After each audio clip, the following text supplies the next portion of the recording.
Hey, welcome to the Paranormal, UFO Conspiracy and Fringe News Roundup YouTube channel, where we post the latest UFO, cryptid, and paranormal sightings caught on video. Today we have a classic UFO interview of the military from 1966. UFO News Today in '66, Hector Quintanilla claimed to have never received a single UFO sighting report from any astronomer, nothing that was fact or out of favor of the UFO position.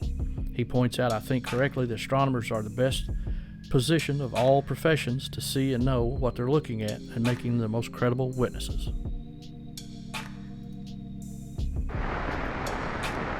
The United States Air Force, in discharging its responsibility for the aerospace defense of the nation, is called upon to investigate reports of unidentified flying objects. Two Air Force officers have over the years been very closely associated with this activity. Lieutenant Colonel Lawrence Stacker was formerly the chief spokesman for the Air Force on the matter, and Major Hector Quintanilla is now the chief of Project Blue Book. Major Quintanilla, what are the objectives of Project Blue Book? The objectives of the program are twofold. They're the same as they have been since 1953 when the regulations were given. First of all, to try to determine if the UFO phenomena presents a threat to the security of the United States. And second, to determine if the UFO phenomena exhibits any technological advances which could be turned into research and development. What's the record so far?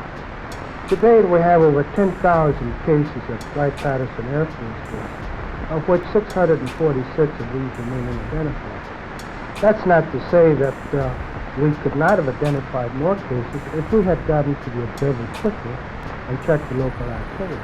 The Air Force has been accused from time to time of hiding information about UFO. What do you have to say to that kind of thing? Well, these charges are absolutely untrue.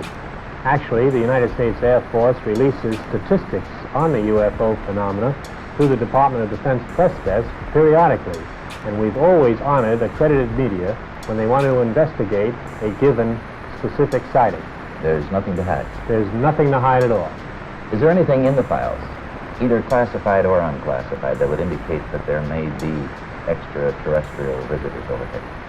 First of all, the project is completely unclassified. And there is nothing in the records which would indicate that we have been visited by any advanced civilization. How does the Air Force look upon people who make reports of UFO? Do they look on them as qualified observers? Yes, they do look on them as qualified observers. Actually, most people who report a UFO sighting are patriotic citizens who have been mystified by something that they've seen, and through a patriotic sense, report it to the local law enforcement officials or to the United States Air Force Base near them. What would you consider as a person qualified to interpret what he sees? Well, I consider astronomers are genuinely experts in their field. First of all, they have a tremendous advantage over the other physical scientists, and that is that they have powerful telescopes and photographic equipment to confirm their interpretation. Do astronomical laboratories make any contribution to the UFO program? In a negative way they do, because I've never received a UFO report from an observatory. Not a one? Not a single one. Well, how about the tracking and detection facilities that the Air Force itself has? How does this fit this program? Well, actually, to begin with, the United States Air Force is charged by an act of Congress with the air defense of the United States. And the North American Air Defense Command and the Air Defense Command have space tracking facilities which are constantly on the alert 24 hours a day. We're interested in anything that flies in our atmosphere. Well, how about UFO reports in other countries? How are they handled? Well, UFOs actually occur worldwide. However, the United States is the only country in the world that places as much emphasis on the phenomenon. Other countries place a burden of proof on the observer and not on their Air Force. And that would make your job a lot easier if they did that here. Yes, it would. Thank you, Colonel Tacker, Major Quintanilla. I would like to close by reading a very brief excerpt from the report of the Air Force's Scientific Advisory Board, which they made recently upon completing a detailed review of the subject of UFO. This is a statement. The committee concluded that in the 19 years since the first UFO was sighted, there has been no evidence that unidentified flying objects are a threat to our national security.